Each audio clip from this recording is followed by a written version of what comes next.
Lo semua pasti pernah ngerasain kesel atau marah sama seseorang yang buat lo sakit hati. Perasaan itu kadang tanpa kita sadar berubah menjadi sebercak rasa dendam yang menyebar luas. Misal, lo sakit hati karena diselingkuhin, atau kuping lo pernah dengar perkataan orang lain yang rasanya nyelkit banget. Pertanyaannya, emang kita nggak boleh dendam? Kalau kita lihat dari dua perspektif, dendam itu bisa jadi suatu hal yang baik buat hidup lo, atau malah jadi bumerang buat diri lo sendiri. Nah, di video ini gue bakal jelasin maksud dari semua itu. Dan pastiin lo tonton sampai habis supaya nggak salah paham dan bisa nangkap esensi baiknya.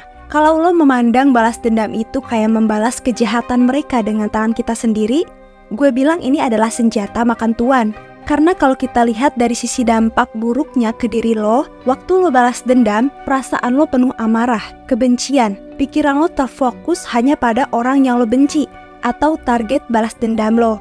Hidup lo juga jadi banyak mikirin cara gimana supaya dia ngerasain apa yang kita rasain. Contoh, lo pernah diselingkuhin. Karena lo pengen balas dendam, lo selingkuhin balik pacar lo dengan tujuan dia bisa ngerasain apa yang lo rasain. Tapi yang secara nggak sadar terjadi, seluruh fokus lo itu jadi ke dia dan hal-hal negatif. Lo nggak ada mikirin diri lo nggak ada mikirin cara terbaik yang lebih bermanfaat bagi diri lo. Atau singkatnya, lo jadi ngurusin hidup orang lain. Iya nggak?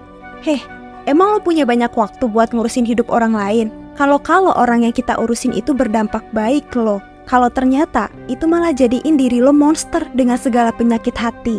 Emang lo mau? Lagian apa bedanya lo sama dia kalau lo balas perbuatan jahat mereka dengan cara yang sama? Jadi gimana dong? Boleh nggak nih balas dendam? Ya boleh dong. Tapi kita manfaati nih energi dari perasaan yang menggebu-gebu itu dan amarah. Lo salurin ke hal yang lebih positif dan bermanfaat buat diri lo. Karena balas dendam terbaik adalah menjadikan diri kita berada di versi terbaik dari diri sendiri. Sama kayak kata Ali bin Abi Thalib, bahwa balas dendam terbaik adalah menjadikan diri lebih baik. Lo punya rasa amarah, lo kesel, lo benci, dan pengen mencabik-cabik dia yang bikin sakit hati lo. Nah, lo manfaatin energi itu buat ngubah diri lo dan mematahkan perkataan yang menyakitkan dari orang-orang itu. Contoh, lo diomongin tetangga karena masih nganggur di rumah. Terus buruknya lagi lo dibanding-bandingin sama anak orang. Itu kayak double kill gak sih rasanya? Nah, ini nih saatnya diri lo tunjukin ke mereka semua. Patahkan semua perkataan mereka yang bikin lo sakit hati. Lo cari kerja, improve diri, cari cara supaya lo bisa sukses. Dan secara gak langsung, lo buat mereka bungkam ketika lo berhasil.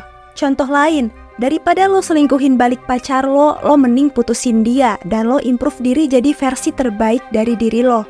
Rawat diri lo, bikin diri lo glow up, jadi orang yang berwawasan, bikin diri lo cakep, minimal dari hati lo, dari cara lo berpikir atau value-value yang lo punya. Nanti juga mantan lo sendiri yang bakal nyesel udah nyia-nyiain orang kayak lo. Dan giliran dia nyesel atau bahkan minta balikan, hello, selera gue bukan lo lagi.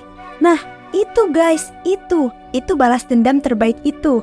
Catat ya guys, itu esensi yang gue maksud dari mending lo fokus aja ke diri lo dibanding balas dendam yang gak bermanfaat buat lo. Waktu ini sangat berharga guys, jangan lo sia-siain buat balas dendam dengan maksud kejahatan yang sama. Yang ada si target bukannya kagum sama lo, tapi malah kayak ilfil gak sih? Kayak apa sih nih orang?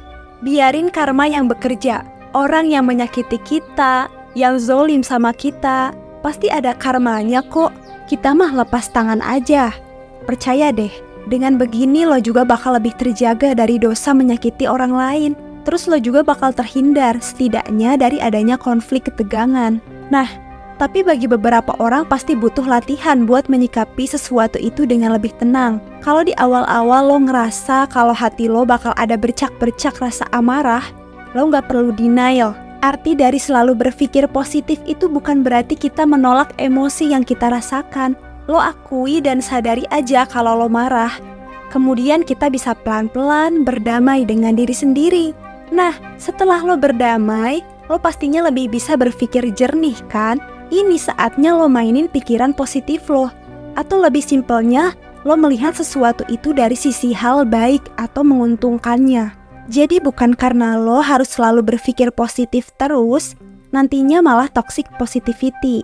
Karena semua perasaan emosi itu hadir sebagai pengingat dan alarm juga buat diri kita. Kita juga perlu kok perasaan kayak marah, kecewa, takut. Tapi setelah lo bisa berpikir jernih, coba pikirin apa hal yang baiknya, sisi positifnya. Gue punya contoh lagi nih. Jadi temen gue lagi apes gitu ya karena ban dia bocor dan harus ditambal bannya. Di satu sisi pasti dong ada perasaan kesel, mana lagi buru-buru lagi. Tapi kan tambal ban itu harus juga dia lakuin. Mau gak mau lah ya. Nah, dia pergilah ke tukang tambal ban sambil dorong motornya. Setelah dia duduk sambil nunggu bannya selesai ditambal, dia udah jauh lebih tenang dan menerima kejadian ini. Nah, di saat ini dia mikir, oh mungkin dengan ban gue bocor, ini adalah salah satu jalan rezeki orang lain. Karena kalau ban dia bocor, artinya kan tukang tambal ban ada kerjaan. Selalu berprasangka positif di setiap kejadian, berpikir positif. Karena emang setiap segala sesuatu yang menyakitkan itu pasti ada alasan dan pelajaran di balik itu semua. Meski butuh waktu buat menyadarinya. Intinya kalau lo lagi sedih ya sedih aja dulu. Kalau lagi kecewa ya kecewa aja dulu. Kasih waktu. Dan setelah lo selesai dengan semua perasaan itu, bakal ada pelajaran berharga yang sampai ke lo. Lo bakal dapet nih esensi dan makna dari perjalanan hidup lo. Sebenarnya ada juga balas dendam secara pasif yang menurut gue ini lumayan worth it. Yang pertama, lo bisa abaikan mereka. Percaya deh, rasa gak dianggap dan diabaikan itu nyebelin banget. Yang kedua adalah dengan lo hidup bahagia. Karena kalau hidup lo bahagia, orang yang nyakitin lo itu bakal merasa kalau perkataan dan perlakuan mereka itu gak berarti dan gak ngaruh banyak ke hidup lo. Yang ketiga, lo langsung cut off aja sama orang itu. Gak usah berhubungan lagi sama dia, lu unfollow, block, unfriend aja orang itulah. Hapus orang itu dari hidup lo. Nah, itu kalau masalahnya gak sampai besar dan harus dibawa ke ranah hukum ya. Kita ambil contoh aja dari kehidupan sehari-hari yang kasusnya banyak terjadi. Lo bisa balas dendam secara pasif. Terus hal lain daripada lo balas dendam dengan maksud buruk buat orang lain, buat menyakiti orang lain, lo lebih baik memaafkan dan mengikhlaskan orang-orang yang menyakiti lo. Jadi, hal yang lebih utama daripada yang udah gue jelasin tadi tentang balas dendam dengan maksud yang positif atau negatif, dibanding lo balas dendam, ikhlasin aja, oke? Tapi kalau lo masih ingin balas dendam, yaitu balas dendam terbaik adalah menjadikan diri kita pada versi terbaiknya. Pembahasan ini terbuka banget buat kalian yang punya pandangan lain soal balas dendam. Tulis di kolom komentar aja, kita diskusi bareng. Dan kalau lo suka video tentang kehidupan, lo subscribe aja channel ini, like, komen, dan share juga. Gue Erin, and see you next video.